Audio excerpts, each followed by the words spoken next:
ka na bang makipagtagisan ng tugmaan sa tula? Pagkat ang mga tunay na makata ngayon ay nandito na. Heto na ang mga bara na sa'yo ay pupuksa, kasama ang mga salita na mapang-alipos na. Kaya kung di mo kami kaya, wag na wag kang pupusta, pagkat sa grupo ng propeta tsak agad tapos ka na. Jelyon, isang mata na makata na ngayon ay nag-uulat, at muli akong sumulat ng inyong ikakagulat. Hindi lang merong angas, bagkus ay merong lakas, kaya wag kang mangakas na sa amin magmataas, pagkat ito na ang mga propeta nga dan lumaban sa digmaan, at hindi nyo mapipigilan sa palupitan na tugmaan nyo. Kaya nyo pagandaan na ginawa naming hakbang, inyong pag-isipan ng mga letrang binibitawan ng mga makatang nilalang kilalang matatapang sa ganitong uri ng daragan. Bakit di nyo nasubukan na humarang sa aming daan, mga putang pwede ang Bakit di mo kabisado, bakit di mo kalkulado, bakit di mo ginagamit ang utak na dinurako? Mahilig magpahasa eh wala namang pag-asa, para kang may asmang sakit walang pangontra. Kinikilig ka pa pag ako ang humarap sa talaang mas mahusay sa lahat. E pakinggan mo ang verse na kinagigiliwan mo, na pinapakinggan mo na kinasisikatan ko. Kaya wag kang magtataka,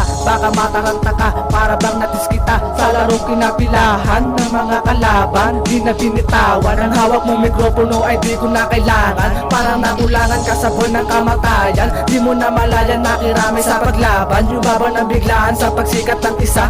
Sumikat ka nung araw eh ngayon wala ka na. Ako'y barakong tao na no need no money gen. Igop na pwersa ko sa mundo mo, ubos ang oxygen. So don't be a posto-en, kapal ng tinta ko mahapis. Buong itim na tinta, pen and pen, gamit kong lapis. Kaya ba kapalan ng tinta sa'yo ay parang ballpen. HBW design na bang takip, hindi ma-open. Nagsusulat ka pa bago malabo ang mata, tukutin na lang natin para di ka na magtataka. Kasi hapdi na mga sulat umaabot sa kanto. Ako yung boses sa limaw kasi anak to ni Santo. Revision ng division, parang pwersang namamalat. Ang dragon yung maesi ngayon ay mangangagat. Parang wasak-wasak ang tenga sa bulok, parang batak. Pataan mo lahat, wag kahit may